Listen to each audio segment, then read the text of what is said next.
નમસ્કાર મિત્રો, આજે આપણે એક એવા મહાન શૂરવીર વિશે વાત કરવાના છે કે જેણે પોતાની ભક્તિ, શક્તિ, શૌર્ય અને સાહસિકતા જેવા ગુણો દ્વારા પોતાના વંશ અને સમગ્ર દેશના હિત માટે થઈને પોતાની જાતને સમર્પિત કરી દીધી હતી.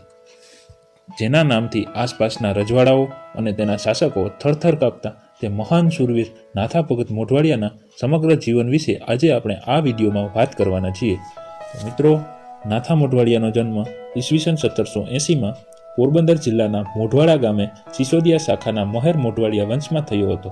તેમના પિતાનું નામ વાસિયાંગભાઈ અને માતાનું નામ રૂડીબેન હતું. તેમની પત્નીનું નામ ઉજીબાઈ હતું. તેમના 2 સંતાનો હતા, દીકરીનું નામ ભીની અને દીકરો માલદેવ. નાથા મોઢવાડિયાના સમયમાં સમગ્ર ભારતમાં બ્રિટિશ શાસન ચાલતું હતું. બ્રિટિશ શાસકો અને ભારતના અન્ય નરાધમ શાસકો દ્વારા નિર્દોષ પ્રજા ઉપર આર્થિક અને સામાજિક રીતે જુલમ કરવામાં આવતા હતા. નાથા મોઢવાડિયા મોઢવાડા ગામના એક સામાન્ય ખેડૂત હતા અને તેઓ પણ ખેતીકામ સાથે જ સંકળાયેલા હતા. એક દિવસ બન્યું એવું કે નાથા મોઢવાડિયાને પોતાની ફઈ કે જેઓ કળશ ગામેથી 1 વર્ષ માટે ભેંસનું સરિયાણું સારું હોવાથી સિસલી ગામે રહેવા માટે આવેલા તેમનો સંદેશો આવ્યો. સંદેશો સાંભળીને નાથો ફઈને ત્યાં પહોંચ્યો. ત્યારે નાથાને જાણવા મળ્યું કે તેમની ફઈની બધી જ ભેંસો જામના વિસ્તારમાં ચરતી ન હતી, છતાં પણ જામના અત્યાચારી માણસો ભેંસોને હાકી ગયા. પોતાની ફઈની આ વ્યથા અને તેના બાળકોને દૂધ વગરના વ્યારું કરતા જોઈને નાથા મોઢવાડિયાને ખૂબ જ દુઃખ થાય છે. ત્યારે નાથા મોઢવાડિયા પોતાની ફઈને વચન આપતા કહે છે કે જ્યાં સુધી તે ભેંસોને જામના રાજમાંથી નહીં છોડાવી લાવે ત્યાં સુધી તેઓ અન્ન ગ્રહણ નહીં કરે. ભેંસો લાવ્યા બાદ તે ભેંસોના દૂધ અને ફઈના હાથે બનાવેલ ભોજન કરશે, પછી જ નાથા મોઢવાડિયાને હૃદયમાં શાંતિનો અનુભવ થશે. એમ કહીને નાથા મોઢવાડિયા ભેંસોની શોધમાં નીકળી જાય છે. ભેંસોની શોધમાં એક નાનકડા ગામનો આ નાથો મોઢવાડિયો ફક્ત એક લાકડી હાથમાં લઈને શોધમાં નીકળી જાય છે. નાથાને જામના અધિકારીઓ સરખો જવાબ દેતા નથી અને તેનું અપમાન કરીને જ્યાં કચેરીમાં પણ જાય છે ત્યાંથી કાઢી મૂકવામાં આવે છે.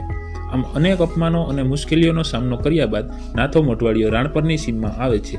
ત્યાં રાણપરની સીમમાં જામ રણમલ સાહેબની ભેંસોને ચરતી જુએ છે.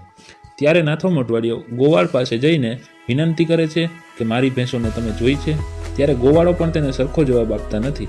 તેથી નાથો મોઢવાડિયો ગુસ્સામાં આવીને ગોવાળિયાઓ સાથે યુદ્ધ લડી પડે છે અને ફક્ત એક લાકડીથી સમગ્ર ગોવાળોને થરથર કપાવી દે એવું યુદ્ધ કરે છે અને બધી જ ભેંસોને પોતાના ફઈના ઘરે હાકી જાય છે. આમ આ પ્રસંગની સાથે જ નાથા મોઢવાડિયાનું બહારવટાની શરૂઆત થાય છે.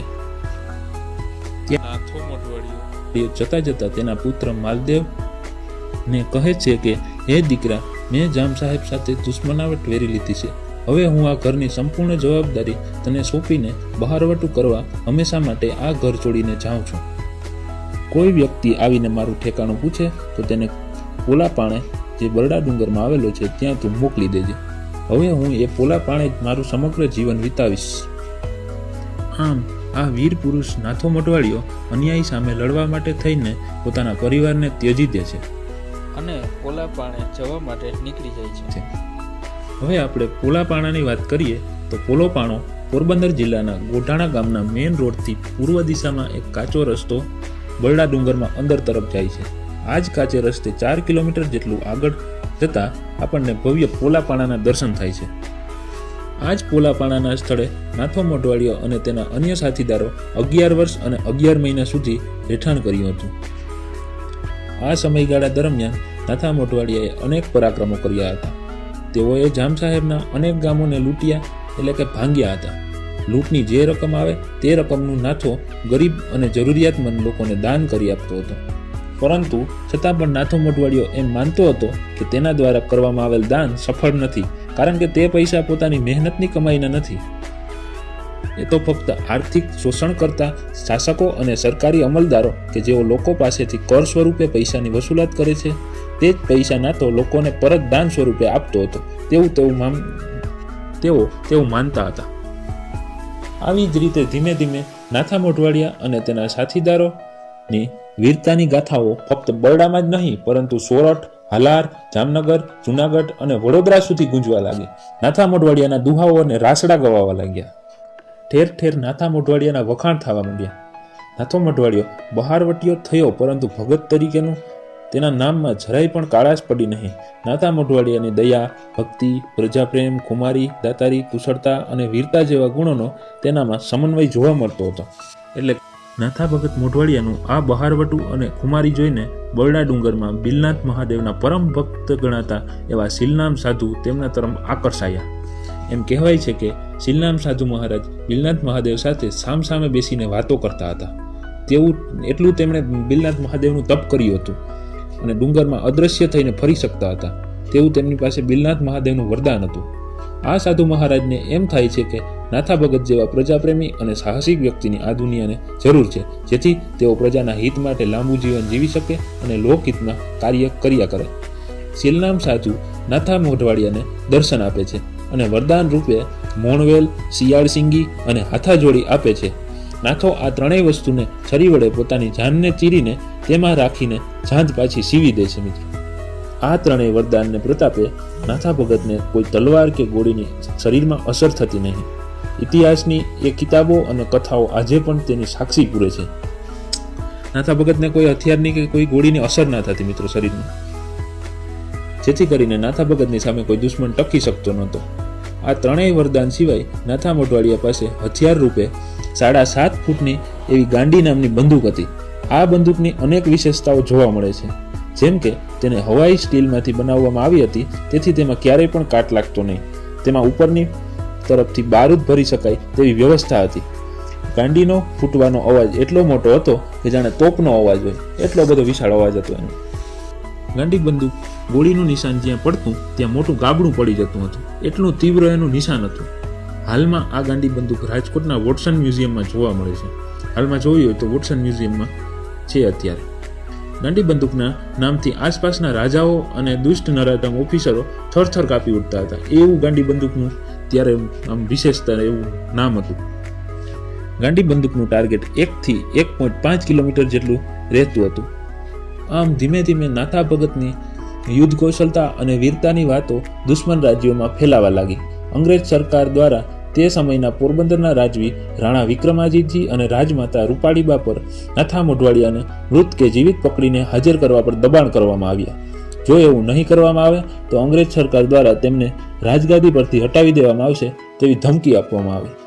આમ અંગ્રેજ સરકારના આ હુકમથી તમામ રાજ્યના શાસકો હરકતમાં આવી ગયા અને નાથા મોઢવાડિયાને પકડવા માટે હુકમ જારી કરી દીધા.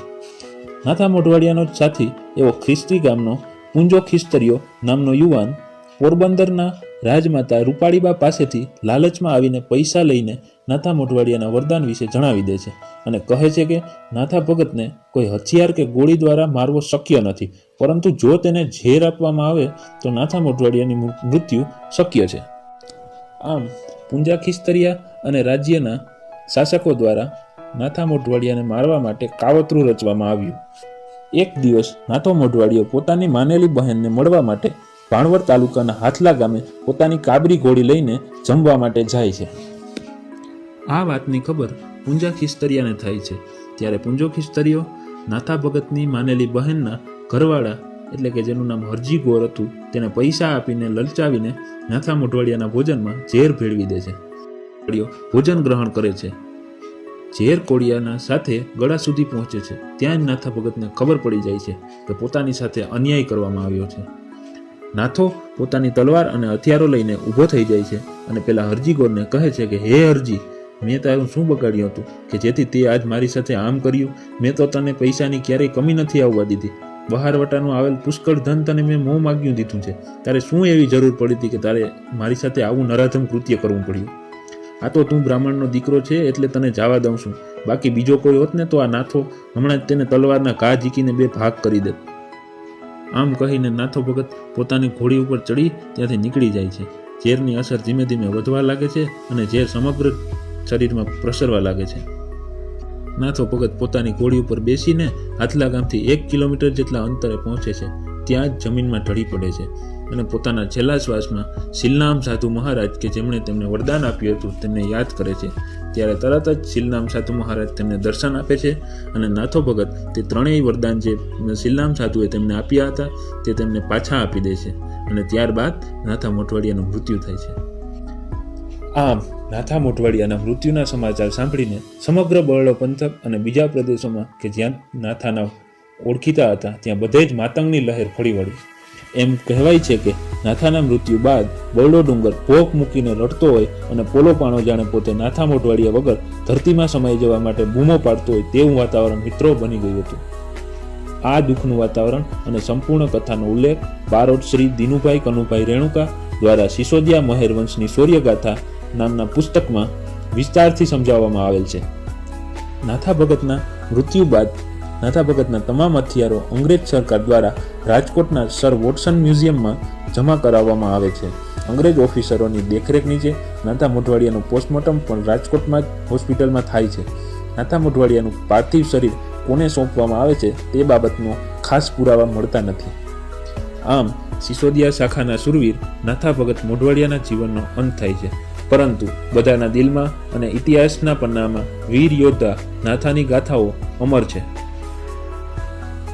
મિત્રો, આપણા ભારતની ધરતી એવી છે કે જ્યારે આ ભારતની ધરતી પર સંકટ આવ્યું છે ત્યારે આ ધરતી દ્વારા જ અનેક શૂરવીરો અને મહાપુરુષોની ઉત્પત્તિ પણ થઈ છે.